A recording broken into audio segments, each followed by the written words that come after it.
بسم اللہ الرحمن الرحیم۔ علم کائنات میں کائنات کے ڈھانچے سے متعلق ہماری بات جاری ہے۔ اس کے ذیل میں ہمارا موضوع ہے کائنات ایک ہے یا ایک سے زیادہ۔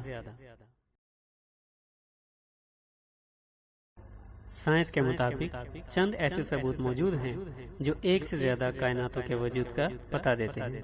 فلسفے کے مطابق بھی عقلی لحاظ سے بہت سے جہانوں کا وجود ناممکن نہیں ہے۔ اسی طرح ادیان کے مطابق مختلف ادیان ایک سے زیادہ جہانوں کی خبر سناتے ہیں۔ اسلام بھی دوسرے جہانوں کی خبر دیتا ہے، جیسا کہ اسلام نے ہماری توجہ چند مطالب کی طرف دلوائی ہے: 7 آسمان، مادی جہان، مثالی جہان اور روحانی جہان وغیرہ۔ اب آتے ہیں کائناتیات میں موجود مختلف تصورات کی طرف۔ نمبر 1، کئی جہانوں کا تصور یعنی ملٹی ورس۔ ہماری کائنات کے پس منظر میں ایک ہلکی سی تابکاری دریافت ہوئی ہے۔ اس مائکرو ویو تابکاری کو CMBR کا نام دیا گیا ہے۔ بظاہر ایسا لگتا ہے کہ کائنات کے پس منظر میں ہونے والی تابکاری ہر جگہ مساوی ہے، لیکن دقیق مشاہدے سے پتہ چلا کہ اس کا درجہ حرارت اور اس کی کثافت کائنات کے مختلف حصوں میں مختلف ہے۔ یہ تابکاری کائنات کے جنوبی حصے میں قوی تر ہے اور شمالی حصے میں کمزور ہے، جبکہ آسمان کے جنوب میں ایک بڑا سرد مقام بھی موجود ہے جہاں یہ تابکاری بہت ہی کمزور ہے۔ چاروں طرف سے شدید تابکاری کے بیچ میں اس سرد مقام کی توضیح عام طبیعیات کے بس کی بات نہیں ہے۔ کہا جا سکتا ہے کہ یہ سرد مقام شاید کسی دوسرے جہان کی تاثیر ہے۔ اس کی وجہ سے متعدد جہانوں کے نظریے کو تقویت ملتی ہے۔ مزید تحقیق کے لیے اسکرین پر موجود اصطلاحات کے ذریعے آپ تحقیق کو آگے بڑھا سکتے ہیں۔ ایک اور نظریہ ضد کائنات سے متعلق تصورات ہیں: anti universe theory, parallel universe theory یا اینٹی میٹر یونیورس تھیوری۔ اس کی مثالیں ہیں: عظیم دھماکے کے نظریے کے مطابق ضد مادہ یعنی اینٹی میٹر نظر آنے والے مادے کے برابر کائنات میں موجود ہونا چاہیے۔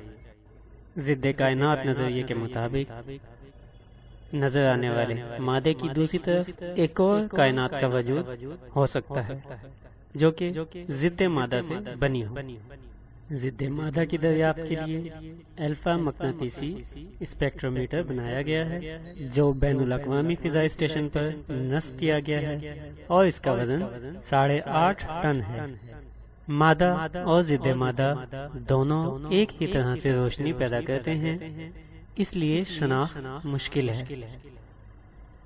دونوں کی روشنی میں فرق کے لیے اس بات کو مد نظر رکھنا ہوگا کہ ایک فنائی عمل اینیلیشن دونوں کی مشترکہ سرحد پر گاما شعاعیں چھوڑے گا۔ اسپیکٹرومیٹر کی یہی ذمہ داری ہے کہ ان گاما شعاعوں کو دریافت کرے جن کے ایک طرف مادہ اور دوسری طرف ضد مادہ موجود ہے۔ تاریک مادے اور ضد مادے میں کیا فرق پایا جاتا ہے؟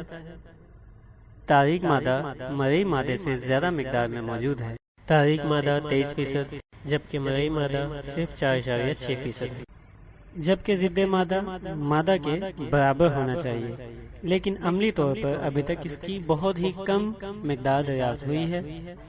تاریک مادے کے ذروں کی جنس بھی معلوم نہیں، جبکہ ضد مادہ کے ذروں کی جنس معلوم ہے۔ اس کے علاوہ مادہ اور ضد مادہ ایک دوسرے کو توانائی سازی کے لیے فنا کرتے ہیں، جبکہ یہ عمل مادے اور تاریک مادے کے درمیان موجود نہیں۔ سوال یہ پیدا ہوتا ہے کہ آخر ضد کائنات میں کیا موجود ہے؟ ابھی تک اس کا جواب معلوم نہیں، مگر افسانہ نگاروں کے مطابق اسے ہماری کائنات کا الٹ ہونا چاہیے۔ البتہ اس بات کا امکان موجود ہے کہ مختلف جہانوں میں حیات کی مختلف ترکیب موجود ہو۔ یہ دعوے بھی کیے جا رہے ہیں کہ ناسا نے کچھ ثبوت جمع کیے ہیں جو ضد کائنات کی نشاندہی کر سکتے ہیں۔ اس جہان میں وقت پیچھے کی طرف دوڑ رہا ہے، یعنی ہمارا وقت بگ بینگ کے بعد آگے کی طرف جبکہ ضد کائنات میں پیچھے کی طرف جا رہا ہے۔ مزید تحقیق کے لیے سی پی ٹی سیمیٹری کو مطالعہ کیا جا سکتا ہے۔ یہ سوال بھی اٹھتا ہے کہ آیا صرف ہماری کائنات کی خلا ہی پس منظر میں مائکرو ویو تابکاری رکھتی ہے یا ایک ضد خلا بھی ہو سکتی ہے جو شاید روشنی کی حامل نہ ہو مگر وہاں یہ تابکاری بھی موجود ہو۔ اس تابکاری کا درجہ حرارت کافی حد تک گر چکا ہے اور کائنات میں ہر جگہ موجود ہے، چاہے وہاں مادہ اور روشنی موجود ہو یا نہ ہو۔ مزید تحقیق کے لیے اسکرین پر موجود رہنمائی سے فائدہ اٹھائیے۔ ایک اور اہم تصور کاذب خلا میں چھوٹی کائنات کا تصور ہے۔ کائنات میں ایک عظیم سرد مقام سپر کول تصور کیا جاتا ہے۔ یہ سرد مقام مادے کی خاص حالت تک پہنچ سکتا ہے جسے کاذب خلا کہا جاتا ہے۔ البتہ یہ مقام اور یہ خلاء کاذب ابھی تک دریافت نہیں ہوئے۔ کوانٹم کے میدانی نظریے کوانٹم فیلڈ تھیوری میں فرض شدہ ہے۔ اس کے مطابق درجہ حرارت اور توانائی کی کثافت میں جب تیزی سے کمی آ جائے اور ساری بغیر حرارت توانائی فقط میدان ہگز میں جمع ہو جائے تو اس بات کا امکان موجود ہے کہ اس نقطہ پر توانائی ایک سرنگ بنا لے اور توانائی کے دباؤ کی سمت میں ایک کاذب جگہ پر ایک بلبلہ سا بن جائے اور یہ بلبلہ ایک چھوٹی اور پنہان کائنات تشکیل دے لے۔ اس بات کا امکان موجود ہے کہ ہماری کائنات ایسی کئی چھوٹی کائناتوں کی حامل ہے۔ مزید تحقیق کے لیے اسکرین پر موجود رہنمائی سے فائدہ اٹھایا جا سکتا ہے۔